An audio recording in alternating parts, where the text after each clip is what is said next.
அனைத்து நல்லுள்ளங்களுக்கும் வணக்கம். நான் உங்கள் ரவிக்குமார். தொடர்ந்து அடுத்தடுத்த அப்டேட் பார்த்துட்ருக்கோம். இஸ்ரேல், அமெரிக்கா, ரஷ்யாவுக்கான தாக்கல், ரஷ்யான்ற பாருங்க, ஈரானுக்கான தாக்கல் நிலவரங்கள். நம்ம இப்போ அப்டேட் நம்பர் 51. இந்த வீடியோ பதிவு எடுக்கிற நேரம் 2:51 PM. மேபி உங்ககிட்ட ஒரு 3 இல்லை 3:45 பக்கம் ரீச் ஆகும்னு நினைக்கிறேன் நான். இதுவரை நடந்த நிகழ்வுகள் காலை முதல், அதாவது காலை 8 மணியிலிருந்து 3 மணி வரை நடந்த நிகழ்வுகள். தாக்குதல்கள் குறைந்திருக்கிறதா என்றால் குறையவில்லை. பெரிய அளவுக்கான தாக்குதல் இஸ்ஃபஹானை நோக்கி, இஸ்ஃபஹான், தெஹ்ரான் இந்த 2 பகுதியில் பெரிய ஒரு தாக்குதல். நிறைய சேதாரங்கள் அப்படின்ற மாதிரி தான் வந்து சொன்னாங்க. அங்கே கூட பதிவுகளும் அதான் தெரியுது. இவங்க இஸ்ரேல் மீது நடத்தப்பட்ட தாக்குதல், அமெரிக்கா வைத்த கோரிக்கை 2 நாடுகள் வந்து கிட்டத்தட்ட ஓகே பண்ணிட்டாங்க. ஒரு சிலர் வந்து மறுப்பு தெரிவித்திருக்காங்க. நெதன்யாகு அவர்களை வந்து நாங்கள் குறி வைத்திருக்கிறோம் அப்படின்னு ஈரான் தரப்பில் அறிவிப்பு கொடுத்துருக்காங்க. தொடர்ந்து நெதன்யாகு அவர்களை பற்றின செய்திகள் வந்திருக்கிறது. அதை பற்றின உண்மைத்தன்மையும் நம்ம பார்க்க வேண்டிய ஒரு சூழ்நிலையாக இருக்கிறது. அதனால் சுற்றி இருக்கக்கூடிய பரபரப்பான சூழ்நிலையில் ஒரு வார் ஜோனுக்குள்ளே நடைபெறும். வாங்க நண்பர்களே, ஹெல்மெட்டோடு வந்து சேருங்க. அப்புறம் ஏன்னா இப்போ நம்ம பார்க்க போகிற பதிவெல்லாம் வந்து தாக்குதல் மழையாக இருக்குது. ஏதாவது சிதறி ஏதாவது உங்கள் மேலே பற்று போது அப்புறம் நான் பொறுப்பு இல்லை. ஏன்னா அந்தளவுக்கு உங்ககிட்ட விஷுவல் காட்ட வரேன்னு நான் சொல்ல வரேன். விஷுவலாக பார்க்க போகிறீங்க, நேரடியாகவே நடக்கிற சம்பவங்களை. ஸோ வீடியோக்குள்ள போகிறதுக்கு முன்பு நீங்கள் நம்ம சேனலை சப்ஸ்கிரைப் பண்ணலாம். சப்ஸ்கிரைப் பண்ணிட்டு வாங்க. மறக்காம பெல் பட்டன் கிளிக் பண்ணி ஆல் ஆப்ஷன்ஸ் கொடுங்க. வீடியோக்குள்ள போகலாம்.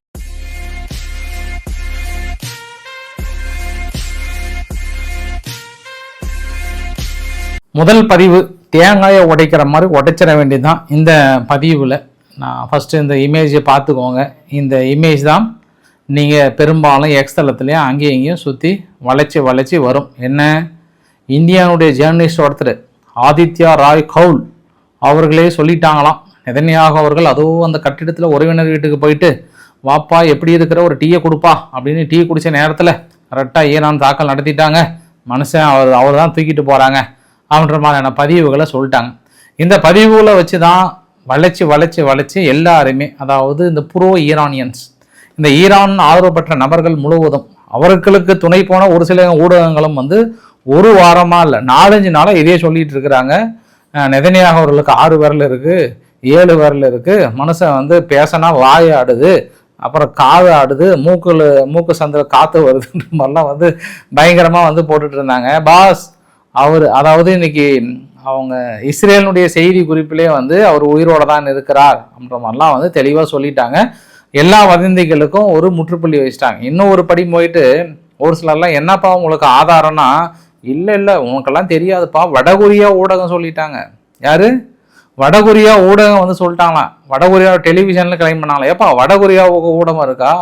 அதானே எனக்கு இத்தனை நாளாக எனக்கு சந்தேகமாக இருக்குது. நம்ம நாட்டில் எங்கேயாவது பார்த்தீங்களா நீங்கள்? இந்தியாவில் வடகொரியானுடைய ஊடகம் ஏதாவது இல்லை வேற எங்கேயாவது இருக்கா? இருந்தாலும் அந்த அளவுக்கு நானும் பெருசாக கேள்விப்படலப்பா. ஆனால் பாரு, இந்த மாதிரி சமயத்தில் வடகொரியா ஓடி சொன்னால் கூட நம்ப மாட்டாங்க, அந்த செய்தி வெளியிட மாட்டாங்க.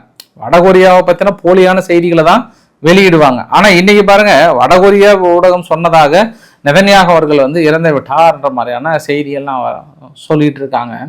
இதில் ஒரு படி மேலே போயிட்டு IRGC வந்து என்ன சொன்னாங்கன்னா, நெதன்யாகு அவர்கள் வந்து சப்போஸ் உயிரோடு இருந்தாருன்னா, எங்கள் குழந்தைகளை கொன்று குவித்த நெதன்யாகு அவர்கள் உயிர் தான் எங்களோட இலக்கு, நிச்சயம் அவரை நோக்கி நாங்கள் தாக்கல் நிகழ்த்தியே தீரும், உங்களை கொன்றே தீர்வோம்ன்ற மாதிரிலாம் IRGC வந்து அரைக்கூவல் வந்து விடுத்திருக்கிறாங்க. சரி, இப்போ எல்லாருடைய சந்தேகம் என்னென்னா, இப்போ நிறைய ப்ரோ ஈரானியன்ஸுடைய சந்தேகம்லாம் என்னென்னா, அப்படின்னா அவர் வந்து வீடியோவில் வந்து தோன்ற வேண்டித்தானே, அவர் வந்து வெளிப்படையாக வந்து வர வேண்டித்தானே அப்படின்னா, நான் இங்கே தமிழக ஊடகத்தில் இருந்து சர்வதேச மீடியா வரைக்குமே நான் சொல்லிடுறேன். நான் ஒவ்வொரு இந்த மாதிரி ஃபேக் நியூஸும் போலியான செய்திகளும் பார்த்தோன்னா அது வந்து ஒரு நாளைக்கு 10 செய்திகள் வரும்.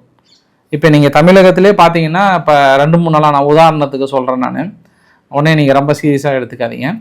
இப்போ இந்த NDA கூட வந்து டிவிக்கு ஜாயின் பண்ணதுன்ற மாதிரிலாம் அந்த செய்தி உண்மையால் 100% ஃபேக்கா, அது சம்மந்தப்பட்ட கட்சியாக எதுவுமே தெரியல. ஆனால் இந்த செய்தி உடனே மக்கள் என்ன பண்ணுறாங்க, சம்மந்தப்பட்ட ஆள் வந்து விளக்கம் கொடுக்கணுன்றாங்க. இது வந்து சும்மா ஒரு சாம்பிள் சொல்கிறேன். இது வந்து இங்கே அடுத்தது டெல்லி லெவலில் பார்த்தோம் அப்படின்னா அங்கே ஒரு, அடுத்து நம்ம உலக லெவலில் பார்த்தோம்னா அங்கே ஒன்று, வேர்ல்டு லெவலில் பார்த்தோம்னா இது வந்து ஊடகங்களோட ஒரு வாடிக்கை. இது இந்த மாதிரி பொருளிகளை வந்து நிறைய அடிச்சு விடுவாங்க. ஒவ்வொரு பொருளிகளுக்கும் ஒவ்வொரு தலைவர்களும் உட்காந்துட்டு விளக்கங்களை கொடுக்கணும் அப்படின்னா அவங்க சொந்த வேலையை யாராலும் பார்க்க முடியாது. அது காலப்போக்கில் அது அணைஞ்சு போயிடும். அதே மாதிரி தான் இந்த செய்தியும் பார்க்குறேன். இன்னும் ஒரு சிலர் வந்து என்ன கேட்குறாங்க அப்படின்னா, ஜென்ரலாகவே இந்த மாதிரி நிறைய ஃபேக் நியூஸ் வந்து அவங்களுக்கு எப்படிப்பா அவங்களுக்கெல்லாம் ஆதாரம் எதை வச்சு நீங்களாம் வந்து பிரேக்கிங் நியூஸாக போடுறீங்க அப்படின்னா எனக்கு தெரியாது. ஆனால் பிரேக்கிங் நியூஸாக போட்டு தள்ளுவாங்க. லாஸ்ட் டைம் கூட நம்ம பார்த்தோமே, ஒரு கப்பல் வந்து ஸ்டேட் ஆஃப் ஹார்மூஸ் பகுதியை கடந்து 1/2 மணி நேரத்தில் மும்பை போர்ட்டுக்கு வந்து அதுக்குள்ளே நம்மளுக்கிட்ட கேஸ் கனெக்ஷனே வந்த மாதிரி சொன்னாங்க. கடைசியில் நேற்று நம்ம இந்தியா தரப்பில் என்ன சொல்லிட்டாங்கன்னா, பாஸ் அது அங்கேருந்து வரல, ஆப்பிரிக்காலேருந்து வந்தது, அது ஒரு வாரத்துக்கு முன்னதே வந்துட்டு இருக்குன்னு சொன்னாங்க. பற்றியா அந்த மாதிரி செய்தி தான் எங்க.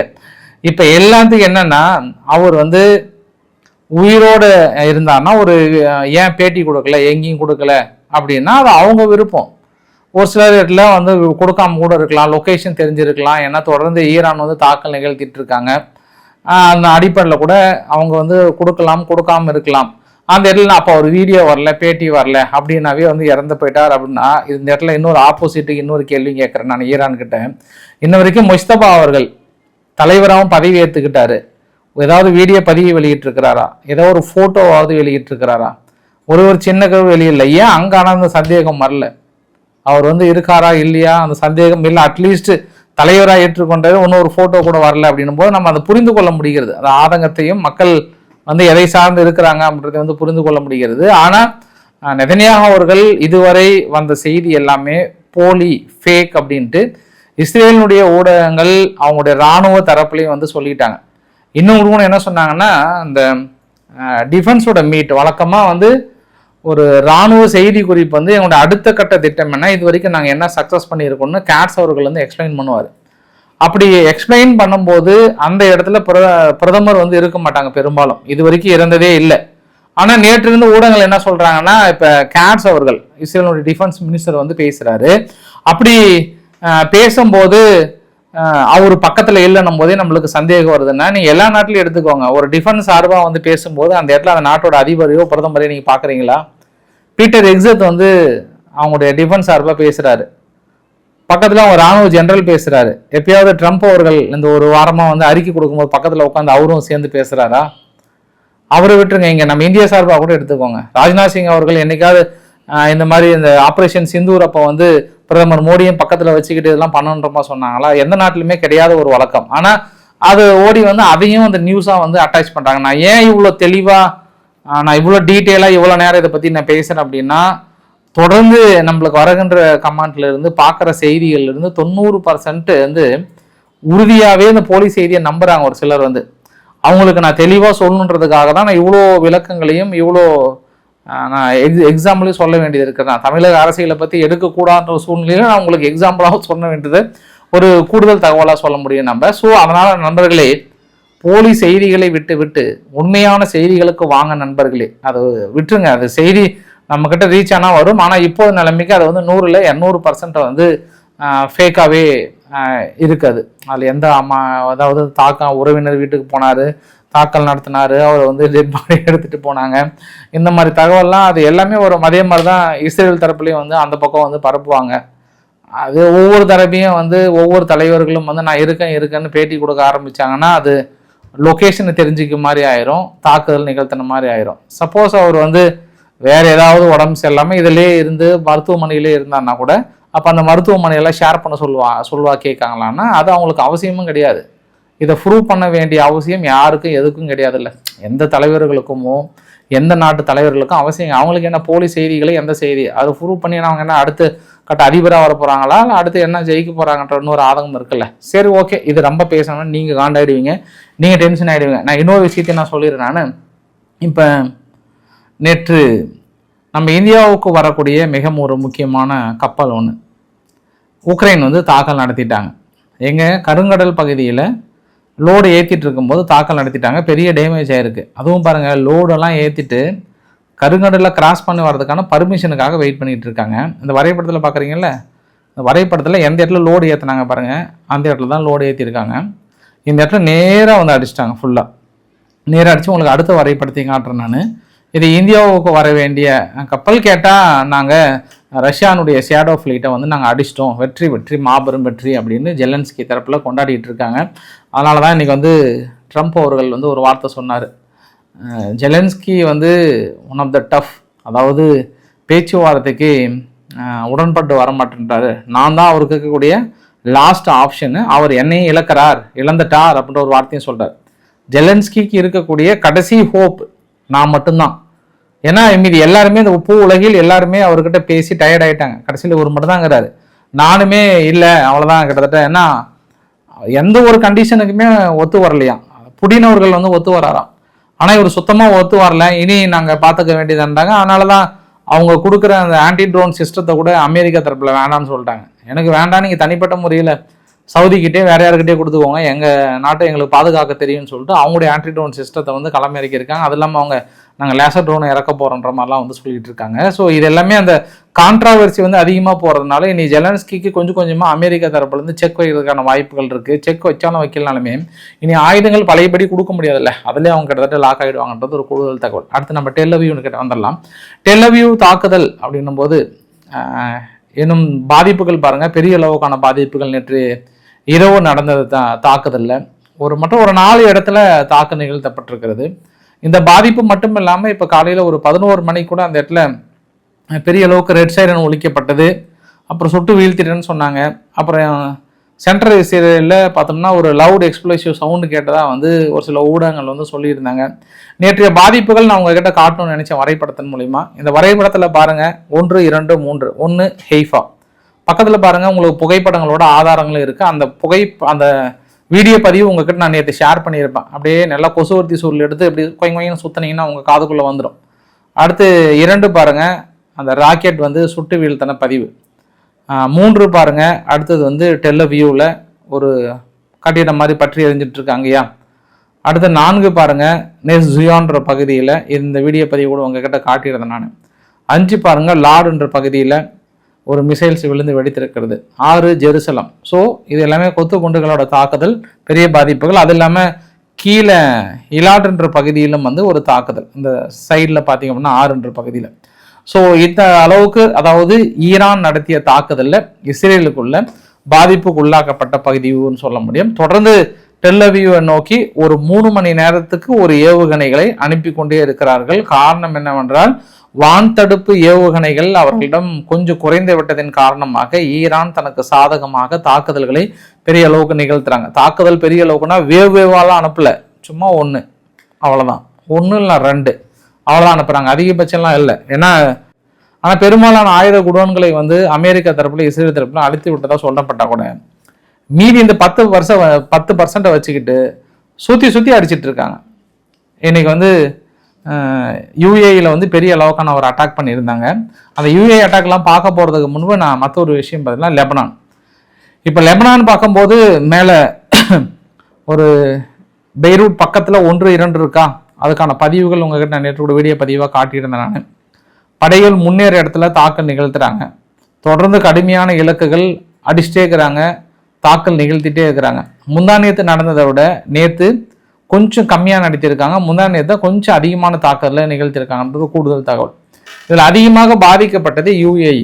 நான் யூஏஇ கிட்ட ஒன்று தான் கேட்குறேன், யூஏஇ இவ்வளோ அடி வாங்குறீங்களே, நீங்கள் எப்படி உங்கள் பேக்டு ஃபோர்ஸை வச்சு நீங்கள் ஏமனுக்குள்ளே இத்தனை நாளாக நீங்கள் கட்டுப்படுத்தி வச்சுருந்தீங்க, அப்புறம் சூடான்லலாம் எப்படி நீங்கள் இத்தனை நாளாக பணத்தை கொடுத்து ஒரு டீமே ரெடி பண்ணி வச்சுருந்தீங்கன்னு எனக்கு புரியல. இவ்வளோ அடி வாங்குறீங்களே. ஐ மீன் அமெரிக்காவுடைய வான்தடுப்பு சாதனங்கள்லாம் மீறி அங்கே அவங்க கிட்ட அதிகமாக அடி வாங்குறது யூஏஇ தான். நீங்கள் ஏன்னா இன்னொரு வரைபடத்தை கூட காட்டுறேன் பாருங்கள். இன்னைக்கு பக்கத்தில் அமெரிக்கானுடைய ஒரு கப்பல் ஒன்று ட்ரோன் மூலிமா தாக்கல் நிகழ்த்திட்டேன் அப்படின்னு கிளைம் பண்ணியிருக்காங்க. 1ன்னு போட்டிருக்கு பாருங்கள், அது பற்றி எரிஞ்சிட்ருக்கு. நேற்று இந்த பதிவு உங்ககிட்ட காட்டியிருந்தேன், கரெக்டாக லோடோடு வந்தது அப்படின்னு சொல்லிட்டு கிளைம் பண்ணிட்டாங்க. 2ன்னு பாருங்கள் இந்த ஃபியூஜரா. இந்த ஃபியூஜரா உங்களுக்கு அடுத்து நான் பதிவு அடுத்தடுத்து காட்டுறேன். நான் 4 நாட்களாக எரிஞ்சிட்டே இருக்குது. ஒரு எண்ணெய் கிடங்குகள் முடிஞ்சதுன்னா அடுத்து எண்ணெய் கிணறுக்கு பரவிட்டே இருக்குது, அடுத்தடுத்து பரவிட்டே இருக்குது. அப்புறம் வந்து அல்தாஃப்ரா ஏர்பேஸ் வந்து இன்னைக்கு காலையில் கூட கிளைம் பண்ணியிருந்தாங்க, நாங்கள் அடிச்சிட்டோன்ற மாதிரி சொல்கிறாங்க. அப்புறம் வந்து துபாய் பக்கத்துலையும் பார்த்தீங்கன்னா பெரிய அளவுக்கான ஒரு சிட்டி பேங்கை வந்து அடிச்சிட்டாங்க நேற்று. இந்த அளவுக்கு வந்து யூஏஇ தொடர்ந்து அதிகமான அளவுக்கான தாக்குதல்கள் இலக்காக்கப்பட்டு கொண்டே இருக்கிறது. உங்களுக்கு நீ பார்க்குற பதிவு எல்லாமே அந்த ஃபியூஜரா என்னுடைய எண்ணெய் கிடங்குகள் இருக்கு இல்லையா, சுத்திகரிப்பு நிலையங்கள், எண்ணெய் கிடங்குகள்லாம் இருக்குல்ல, அங்கே தாக்குதல் நிகழ்த்தப்பட்ட ஒரு பதிவாகவே சொல்ல முடியும். நான் இன்னொரு ஆங்கிளில் கூட நான் சொல்லிடுறேன். நான் இதில் இந்த தாக்குதல்லாம் முடிஞ்சதுக்கப்புறம் ஒரு பெரிய வேவ் எங்கள் அமெரிக்கா தரப்புலையும் இஸ்ரேல் தரப்புல இருந்து கிளம்புனாங்க. B2 ஸ்ட்ராட்டஜிக் பாம்பர்ஸ்லாம் வந்து யூஸ் பண்ணாங்க. நேற்று இரவும் தாக்கல் நடத்தினாங்க, பகல்லையும் தாக்கல் நடத்தினாங்க. இரவு நடத்தப்பட்ட பதிவு உங்களுக்கு முந்தைய பதிவில் வரைபடத்தில் நான் காட்டியிருந்தேன். இந்த வீடியோ பதிவுகள் எல்லாமே வந்து இஸ்ஃபஹான் அண்ட் தெஹரன், இது 2 தான் அங்கே ஈரானுடைய ஒரு எக்கானமி ஜோனே. நம்மளுக்கு மும்பை, சென்னை, கொல்கத்தா அந்த மாதிரிலாம் துறைமுக பகுதி மாதிரி இருக்கக்கூடிய பகுதின்னா ஒன்று துறைமுக பகுதியெலாம் இல்லை, அதுவும் துறைமுக பகுதி. பட் இது வந்து ஒரு சென்ட்ரலைஸ்டு பகுதி, தொழில் மையங்கள், தொழில் அதிகமாக இருக்கக்கூடிய ஒரு பகுதி இஸ்ஃபஹான். இஸ்ஃபஹானை சுற்றி அடிச்சிட்டாங்க. அங்கே பற்றி எறிகின்ற பதிவுகளே பார்க்க முடியுது. பெரிய அளவுக்கான ஒரு இலக்குகள். இந்த நான் சொல்லிட்டு இருக்கும்போதே வேவாக வந்துட்டே இருக்கிறாங்க, வந்து தாக்கல் நிகழ்த்திட்டே இருக்கிறாங்க, ரெஸ்டே விடலை அவங்க. அதாவது ஈரான் வந்து இப்போ இஸ்ரேல் மீது ஒரு 1 கொத்து குண்டுகள் 2 சக்ஸஸ் பண்ணாங்கன்னா அவங்க 200 அடிச்சிட்டு இருக்காங்க. நேற்றிருந்து 1:200 அளவுக்கு வந்து தாக்குதல்களை நிகழ்த்திட்டு இருக்காங்க. சரி, சின்ன பகுதி 1 அடிச்சாவே பெருசாக இருக்கும். அது பறந்து விரிந்த தேசம்ன்றதுனால நீ 300 குண்டு போட்டாலும் பெருசாக தெரியாது. ஏன்னா அவங்க சைஸு பெருசு. ஈரான் வந்து சைஸு பெருசுன்றதுனால நம்மளுக்கு வந்து பெருசாக தெரியாதுன்றதும் ஒரு கூடுதல் தகவல். ஈரானுக்குள்ளார வந்து நிறைய பேர் அந்த மிலிட்ரி லொக்கேஷனையும் அந்த காவல்துறை எங்கெல்லாம் செக் பாயிண்ட் வந்து ஈடுபடுத்துகிறாங்கன்னு சொல்லிட்டு தகவல் கொடுக்கறதுனால 10 பேர்த்த வந்து கைது பண்ணியிருக்காங்களாம். ஏன்னா தொடர்ந்து இன்னைக்கு காலையில் கூட ஒரு பெரிய பதிவாக போட்டிருந்தேன். என்னன்னா அங்கே பஜித்னு சொல்லிட்டு செக் பாயிண்ட் இருக்காங்க பாரு, அவங்கள பெரிய அளவுக்கு ட்ரோன் அடிச்சிட்டு இருக்காங்க. அதனால இப்போ செக் பாயிண்ட் தேர்தல், அதாவது இந்த உள்ள வராமல் தடுக்கிறாங்கல்ல, அவங்களே அடிக்கடி அனாந்து பார்த்துட்டு இருக்கிற ஒரு சூழ்நிலை. ஏதாவது ஒரு சத்தம் கேட்டாவே ட்ரோன் வந்து அடிச்சிருமா அப்படின்ற ஒரு பயம் தெரியுது அவங்களுக்குள்ள. ஏன்னா செக் பாயிண்டாக இருக்கும்போது அடிக்கிறாங்க. ஏன் இவங்களெல்லாம் அடிக்கிறாங்கன்னா அடுத்த ஒரு போராட்டத்தை முன்னெடுத்திருக்காங்க. இப்போ காவல்துறையும் இராணுவமும் பலமாயிடுச்சுன்னா மக்கள் என்ன பண்ணுவாங்க?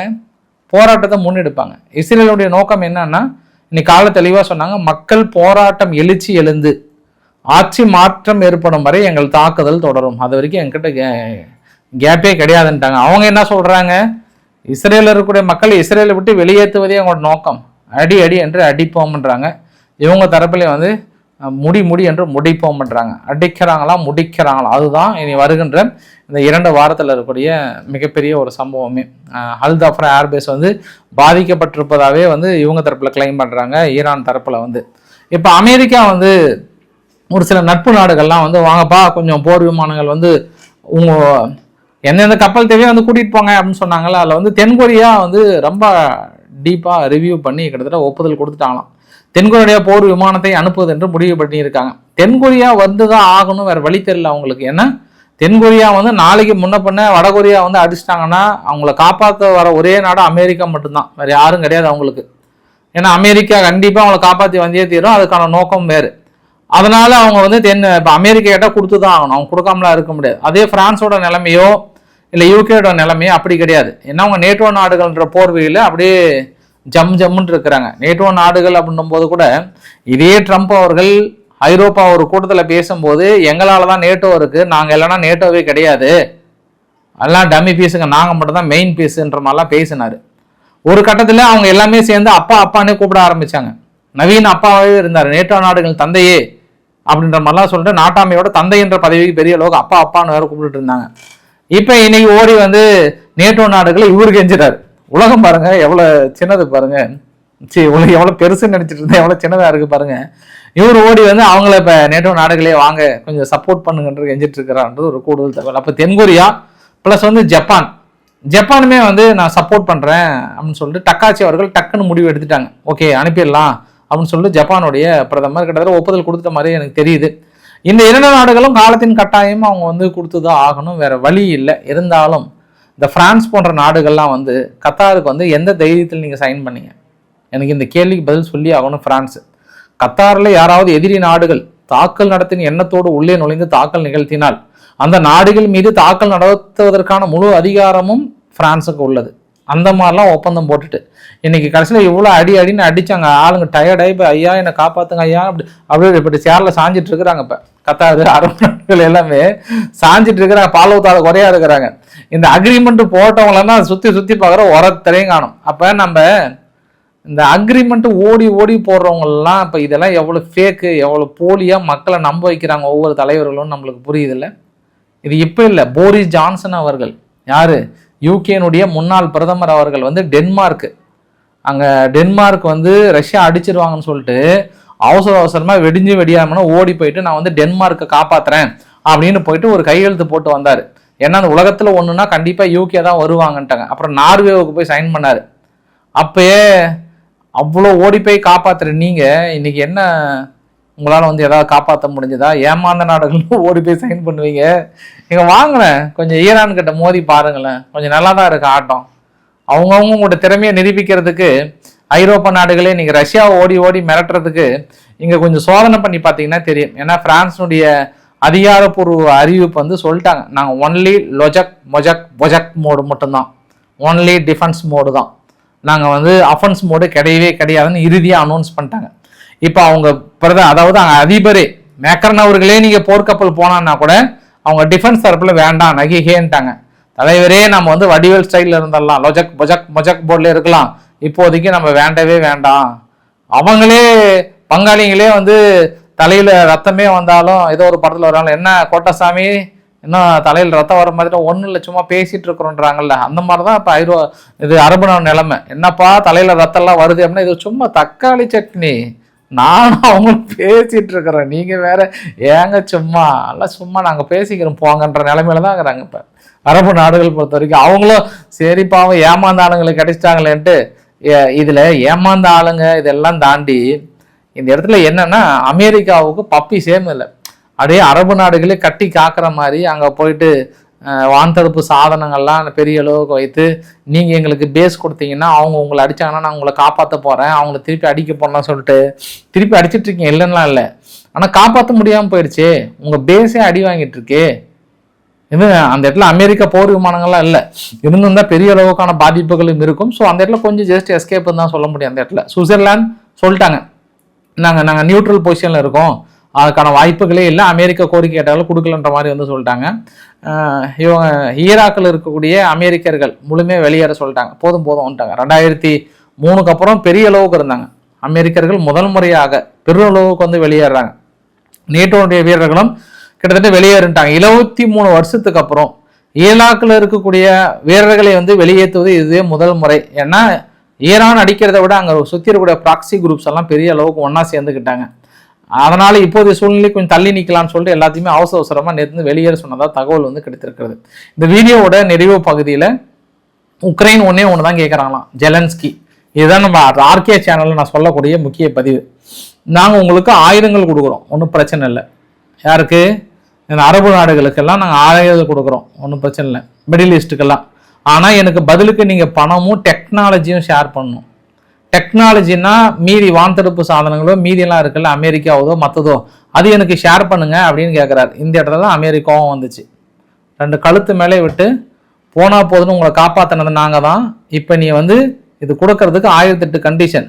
இந்த மாதிரி கண்டிஷன் ஆரம்பத்திலே உக்ரைனுக்கு போட்டிருந்தாங்கன்னா ஜெலன்ஸ்கி இன்னைக்கு இந்த இடத்துல நின்றுக்கவே மாட்டார். அதை கொஞ்சம் கொஞ்சமாக அமெரிக்கா உணர்ந்திருக்கிறது, ஐரோப்பா நாடுகள் என்று உணர்வார்கள் என்று தெரியல. அதாவது அவர் பேசும்போதே அந்த கெத்து, நான் வந்து உங்களுக்கு நான் கொடுக்குறேன், நீங்கள் எனக்கு உங்கள் நாட்டில் டெக்னாலஜின்னு எனக்கு ஷேர் பண்ணணும், மற்றது எல்லாமே நான் கேட்குறலாம் கொடுக்கணுன்ற மாதிரிலாம் சொன்னோடனே தான் இதை இவர் வந்தாதான் எங்கே காப்பாற்றுற மாதிரியும் இல்லைன்னா ஈரானுக்கிட்ட அடி வாங்கி ஆளே காலி ஆகிற மாதிரி அவர் பேசிட்டு இருக்கிறார். அதுதான் அமெரிக்கா வந்து டென்ஷன் ஆகிட்டாங்க. பார்க்கலாம் இனி என்ன நிகழ போகிறதுன்று.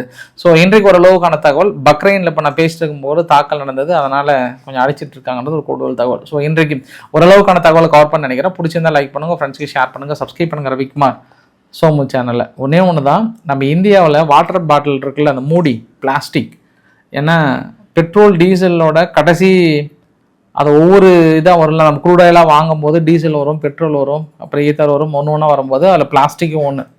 பிளாஸ்டிக் ப்ரொடக்ஷன் பெருசாக அளவுக்கு பாதிக்கப்பட்டுருச்சு. அதனால் வாட்டர் பாட்டிலோட விலையெல்லாம் ஏறுன்ற மாதிரி வந்து சொல்லியிருக்காங்களாம் ஒன்று. இரண்டாவது, இதுக்கப்புறம் அமெரிக்காவில் யாராவது அமெரிக்காவோட செய்தியை பார்த்து தோத்துட்டாங்க அது மாதிரி இது அது அப்படின்னு சொன்னாங்கன்னா ஊடகம் பருமனியும் அமெரிக்காவுக்குள்ளே அலோவ் பண்ணாமல் போயிடுவாங்களாம்.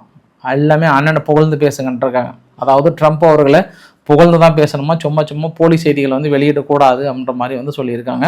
ஜெலன்ஸ்கி மற்றொரு அதிர்ச்சி தகவல் வந்து அமெரிக்காவை கொடுத்துருக்கிறார். அந்த அதிர்ச்சி தகவல் நேரம் காலம் சூழ்நிலையாக அடுத்த பதிவில் பார்க்கலாம். பிடிச்சிருந்தா லைக் பண்ணுங்கள், ஃப்ரெண்ட்ஸுக்கு ஷேர் பண்ணுங்கள், சப்ஸ்கிரைப் பண்ணுங்கள். ரவிக்குமார் சோமு சேனல். நன்றி, வணக்கம்.